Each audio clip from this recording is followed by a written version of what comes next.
Hi hello people, welcome back to our channel. మన ఛానల్ని ఇంకా ఎవరైనా సబ్స్క్రైబ్ చేయకుండా చూస్తున్నట్లయితే ఖచ్చితంగా సబ్స్క్రైబ్ చేయండి. చిన్న లైక్ చేయడం మాత్రం అస్సలు మర్చిపోకండి. ఈరోజు టాపిక్లోకి వెళ్ళిపోదాము. అత్త, మీరు ఇలా రండి, కూర్చోండి అని సోఫాలో కూర్చోబెట్టి మంచినీళ్ళు ఇచ్చాడు శివ. వసుధర గ్లాస్ ఎత్తి గటగట తాగేసి గ్లాస్ శివాకి ఇచ్చింది. ఇంతలో హర్షవర్ధన్ భోజనానికి వచ్చాడు. శివ, శక్తి ఆయన వైపు చూసి ఒక నవ్వు విసిరారు. ఆయన కూడా పలకరింపుగా ఒక నవ్వు నవ్వి భోజనానికి కూర్చున్నాడు. అత్త, మావయ్య భోజనానికి వచ్చారు, కూర్చున్నారు అని చెప్పాడు శివ. కానీ వసుధర ఈ లోకంలో లేదు. అత్త, మావయ్య భోజనానికి కూర్చున్నారు, వెళ్ళు అని అన్నాడు శివ. అయినా వసుధరలో ఏ కదలిక లేకపోయేసరికి పిన్ని అని గట్టిగా అరిచింది శక్తి. అంతే, ఒక్కసారిగా ఉలిక్కిపడి లేచి నిలబడి ఏమైంది అని చుట్టూ తిరిగి చూసింది వసుధార. వచ్చేవరకేమో భోజనానికి రండి రండి అని నా బుర్ర తిని ఇప్పుడు అక్కడ నిలబడి పిచ్చి చూపులు చూస్తావేమే అని అరిచాడు హర్షవర్ధన్. ఆ అరుపులు వినగానే పరుగు పరుగున డైనింగ్ టేబుల్ దగ్గరికి వెళ్ళి హర్షవర్ధన్కి భోజనం వడ్డించింది. మొదట్లో పెరుగు వేసేసింది వసుధార. అది చూసిన శివ, శక్తి ఒకేసారి చేత్తో తలలు కొట్టుకున్నారు. నీకేమైనా మెంటలామే, భోజనం వడ్డించగానే పెరుగు వేశావు అని అన్నాడు హర్షవర్ధన్ కోపంగా. అప్పుడు చూసుకుంది వసుధార, తను కూర వేయకుండా పెరుగు వేశాను అని. అయినా ఎలాగోలా కవర్ చేసుకోవటానికి, అయ్యో అది కాదండి, మామయ్య గారే చెప్పారు, మీరు ఈ మధ్య ఆయన దానికి దీనికి చిటాపటం అంటున్నారంట, కాస్త పెరుగన్నం తింటే ఒంట్లో వేడి తగ్గి ఆ మంట తగ్గుతాయని అందుకే పెరుగు వడ్డించాను అని చెప్పింది. అది విన్న శివ, శక్తి షాక్ అయి ఒకరి ముఖాలు ఒకరు చూసుకున్నారు. ఏడ్చావులే, ఆయన ఏం చెప్పారో నువ్వేం విని చచ్చావో, ఈ ప్లేట్ తీసి వేరే ప్లేట్లో పెట్టు అని అన్నాడు హర్షవర్ధన్. అయినా వసుధార అలాగే నిలబడింది. ఏంటి, ముహూర్తం కోసం ఎదురు చూస్తున్నావా అని అడిగాడు హర్షవర్ధన్. లేదండి, అన్నం అయిపోయింది అని అంది వసుధార తాపీగా. అదేంటి అని అన్నాడు హర్షవర్ధన్ చిరాగ్గా మొహం పెట్టి. మీరు రావటానికి ముందే అత్తయ్య నేను రక్త సంబంధం సీరియల్ చూస్తూ భోజనం చేసేసాము. అనుకోకుండా మా మేనల్లుడు వాళ్ళ పెళ్ళాం వచ్చేసరికి మీ భోజనంలోనే వాళ్లకు సర్ది పెట్టేశాను. ఇప్పుడు ఇదే ఉంది, కావాలంటే 20 నిమిషాలు ఉండండి, మళ్ళీ వండుతాను, లేదంటే ఈ పూటకు పెరుగన్నం తినేయండి అని అంది వసుధార తాపీగా. అది విన్న హర్షవర్ధన్కి వసుధర్ని ఏం చేయాలో అర్థం కాక నిన్ను అని ఉరిమి చూసి ఎదురుగా శివ, శక్తిలను చూసి చేసేది లేక ఆ పెరుగన్నమే తినేసి తన గదిలోకి వెళ్ళిపోయాడు. ఉఫ్ అని గట్టిగా గాలి పీల్చుకున్నారు శివ, శక్తి. జానకమ్మ కూడా రామ్మోహన్ రావు విశ్రాంతి తీసుకోవటం చూసి నెమ్మదిగా బయటకు వచ్చి శివాని, శక్తిని పక్కకు లాక్కు వెళ్ళి వాళ్ళు లేచి మళ్ళీ ఆరాలు అడిగేలోపు ఇక్కడి నుంచి వెళ్ళిపోండి, ఇంకోసారి ఈ దరిదాపుల్లోకి రాకండి అని చెప్పింది. అదేంటి అమ్మమ్మ అలా అంటున్నారు, మేము రావడం మీకు ఇష్టం లేదా అని అడిగాడు శివ అమాయకంగా మొహం పెట్టి. శివ అలా అడుగుతుంటే జానకమ్మ మనసు మెలిపెట్టేసింది. అయినా తేరుకొని ఇష్టం లేదు అని ఖచ్చితంగా చెప్పేసింది. అబద్ధం అన్నాడు శివ. నువ్వు నమ్మినా నమ్మకపోయినా ఇదే నిజం అని అంది జానకమ్మ కోపం నటిస్తూ. ఎందుకు అమ్మమ్మ అలా అలవాటు లేని మాటలు మాట్లాడతారు? నేను మీ ఆడపడుచు మనవన్ని అని చెప్పినప్పుడు మీ కళ్ళల్లో కొట్టొచ్చినట్లు కనపడిన సంతోషం, ప్రేమ నేను చూశాను. మమ్మల్ని తాతయ్య, మామయ్యల నుంచి కాపాడటానికి మీరు పడిన ఇబ్బందులు చూశాము. మరి మేమంటే ఇష్టం లేకపోతే తాతయ్యకి మేమెవరిమో చెప్పేస్తే సరిపోయేది కదా, ఇన్ని తిప్పలు పడడం ఎందుకు అని అన్నాడు శివ ఆవిడ వైపు ప్రేమగా చూస్తూ. నానమ్మ గారికి అమ్మమ్మ పేరు తలుచుకోవటం కూడా ఇష్టం లేదు శివ, అందుకే తాతయ్యకి నిజం చెప్పలేదు కదా అమ్మమ్మ అని అంది శక్తి అమాయకంగా. ఆ మాటలకు జానకమ్మ కాస్త తటపట అయించి, అవును, తన పేరు తలుచుకోవటం కూడా నాకు ఇష్టం లేదు, అందుకే చెప్పలేదు అని బుకాయించింది. నేను చెప్పనా అందుకే అని అంటూ శివ వైపు చూసి, నానమ్మకి ఆ శ్రమ లేకుండా నేనే తాతయ్య గారికి నిజం చెప్పేస్తాను శివ అంటూ తాతయ్య తాతయ్య అని గట్టిగా అరిచింది శక్తి. శక్తి అలా అరవగానే జానకమ్మ శక్తి నోరు మూసి, అయ్యో, ఈ గడుగ్గాయి ఎక్కడ దొరికిందిరా నీకు అని అడిగింది శివ వైపు చూసి. బస్టాండ్లో అమ్మమ్మ అని అన్నాడు శివ సిగ్గుపడుతూ. అవును అన్నట్లు కళ్ళు పటాపటా మూసి తెరిచింది శక్తి. రామయ్య తండ్రి, మా వదినకు భలే మనవడు మనవరాలు దొరికారుగా అని అంది జానకమ్మ. అమ్మమ్మ, నేను మా నాన్నకి దొరకలేదు, కష్టపడి మా మమ్మీకి పుట్టాను అని అన్నాడు. ఉఫ్, శకుంతల వదిన, వీళ్ళను ఎలా తట్టుకుంటున్నావు అని అంటుంది జానకమ్మ. ఆవిడ మమ్మల్ని తట్టుకోవడం లేదు నానమ్మ, మేమే ఆవిడ్ని తట్టుకుంటున్నాం అని అంది శక్తి కళ్ళు పెద్దవిగా చేసి చెప్తూ. అఘోరించారులే అని అంది జానకమ్మ చిరుకోపంగా. ఇంతకీ మేమంటే నీకు ఇష్టమో లేదో ఇంకా చెప్పలేదు. శక్తి, తాతయ్యను పిలవ్వే అని అన్నాడు శివ. శక్తి తాతయ్య అని పిలవబోయింది. జానకమ్మ మళ్ళీ శక్తి నోరు మూసేసి, ఇష్టమే ఇష్టమే, సరేనా అని అంది. అదేదో కొంచెం నవ్వుతూ ప్రేమగా చెప్పొచ్చు కదా అమ్మమ్మ అని అన్నాడు శివ.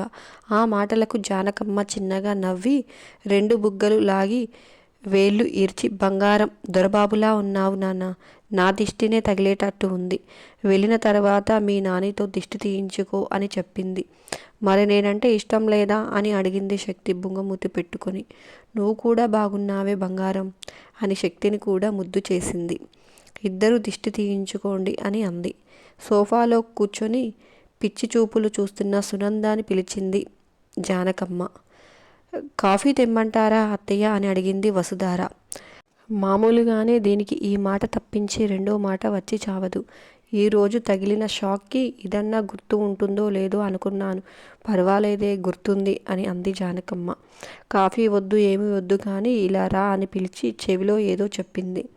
వసుధార తన గదిలోకి వెళ్ళి జానకమ్మ కిచెన్లోకి వెళ్ళి బాక్స్లో ఏవో పెట్టుకొని తెచ్చి శివాకి ఇస్తూ, నేను చేసిన కజ్జికాయలు రవ్వలడ్లు అంటే మా వదినకు ఎంతో ఇష్టం, ఇవి తీసుకువెళ్ళండి అని తన గదిలోకి వెళ్ళి కవర్లు తీసుకువచ్చి శక్తికి ఇస్తూ, ఇవి ఎలాగైనా మీ అమ్మమ్మకి ఇవ్వు శక్తి అని అంది జానకమ్మ. ఏంటివి నానమ్మ అని అడిగింది శక్తి. ఇవి మా అమ్మాయి పెళ్ళికి అబ్బాయి పెళ్ళికి బట్టలు తీసుకున్నప్పుడు మీ అమ్మమ్మకు తీసుకున్న చీరలు, తనకి పెట్టలేను అని తెలిసినా నా మనసు ఒప్పుకోక తీసుకొని పక్కన పెట్టాను అని అంటూ కళ్ళ వెంట నీళ్లు పెట్టుకుంది జానకమ్మ. అది చూసిన శివశక్తి కూడా కళ్ళల్లో నీళ్లు తిరిగాయి. మీరు బాధపడకండి నానమ్మ, మీ వదినకి మీ ప్రేమ చేరుతుంది, ఈ శక్తి ఉండగా మీకేలా చింత అని అంది నవ్వుతూ. ఆ మాటలకి అప్పుడు వరకు కళ్ళు నిండా నీళ్లు పెట్టుకున్న జానకమ్మ నవ్వుతూ, నువ్వు అసాధ్యురాలివే, ఏమైనా చేయగలవు అని అంది. ఇంతలో వసుధార తన గదిలో నుంచి చీర, గాజులు, పసుపు, కుంకుమ, పూలు తీసుకువచ్చి అత్తగారికి ఇచ్చింది. ఆవిడ శక్తికి బొట్టు పెట్టి అన్నీ ఒడిలో పెట్టింది. నానమ్మ, ఇప్పుడు ఇవన్నీ ఎందుకు అని అంది శక్తి.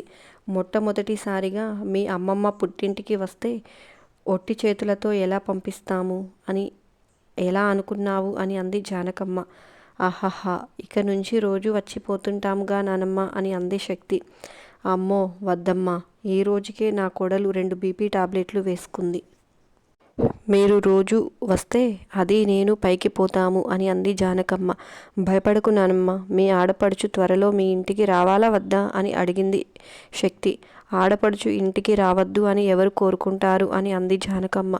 కదా, అందుకే మాతో చేయి కలపండి, మనమంతా కలిసి త్వరలోనే అమ్మమ్మని తాతయ్యని కలిపేద్దాం అని అంది శక్తి.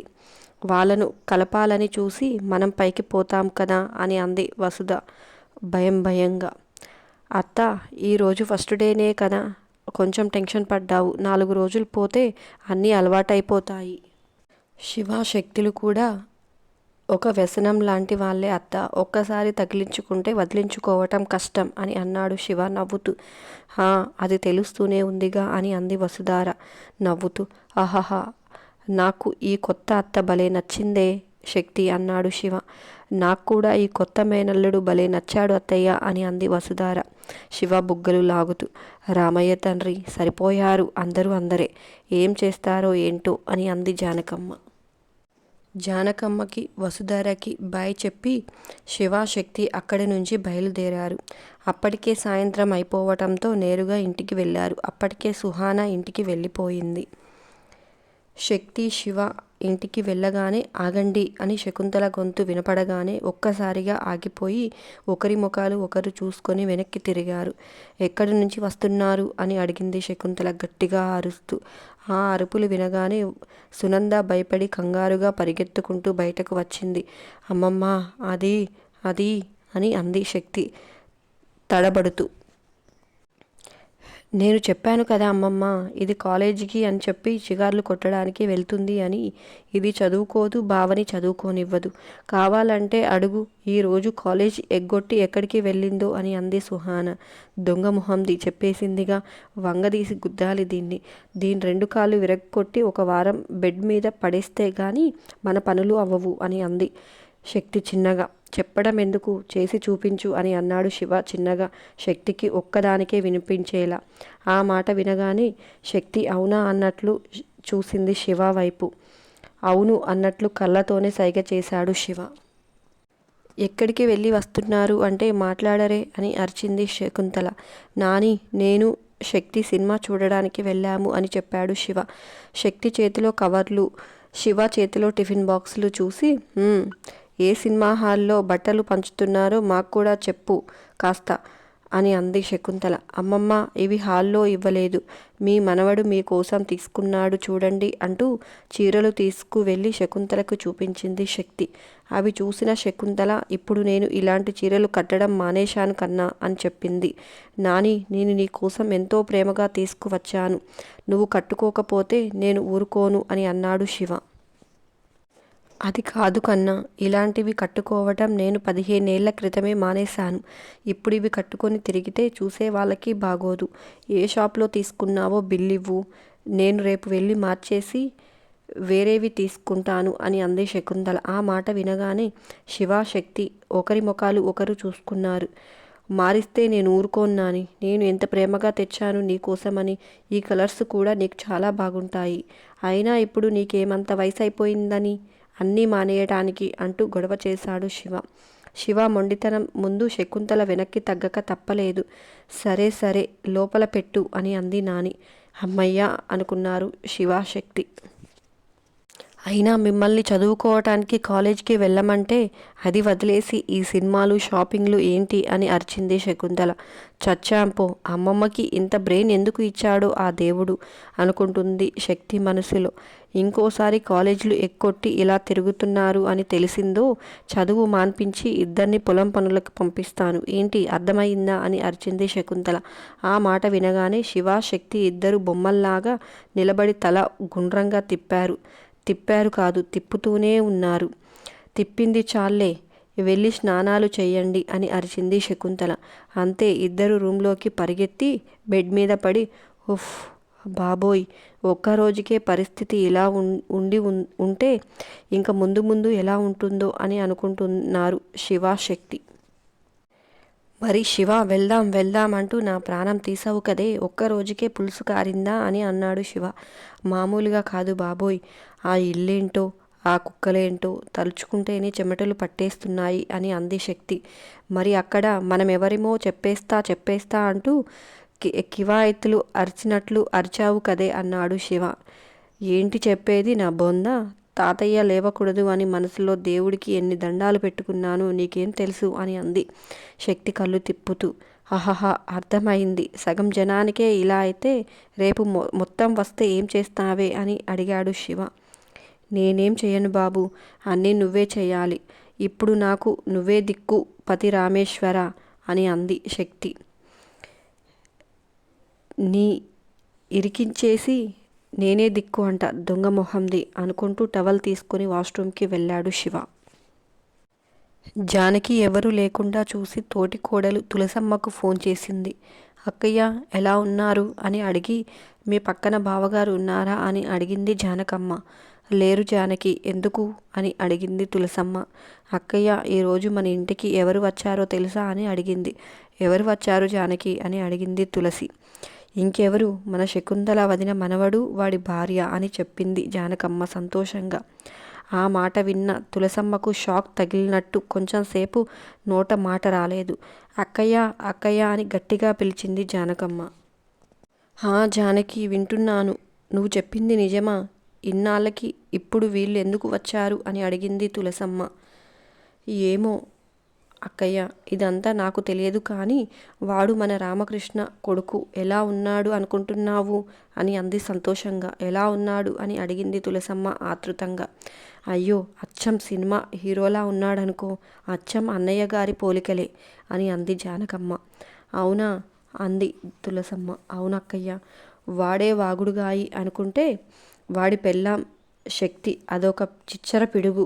ఇద్దరే అనుకో, చూడముచ్చటగా ఉన్నారు అని చెప్పింది జానకమ్మ.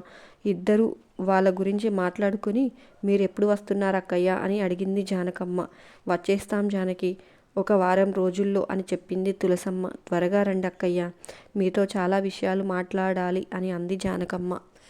అంతేనండి, ఈ వీడియో నచ్చిందా? ఎలా ఉందో కామెంట్స్ రూపంగా తెలియజేయడం మాత్రం అస్సలు మర్చిపోకండి. దాంతోపాటు చిన్న లైక్ చేయడం కూడా అస్సలు మర్చిపోకండి.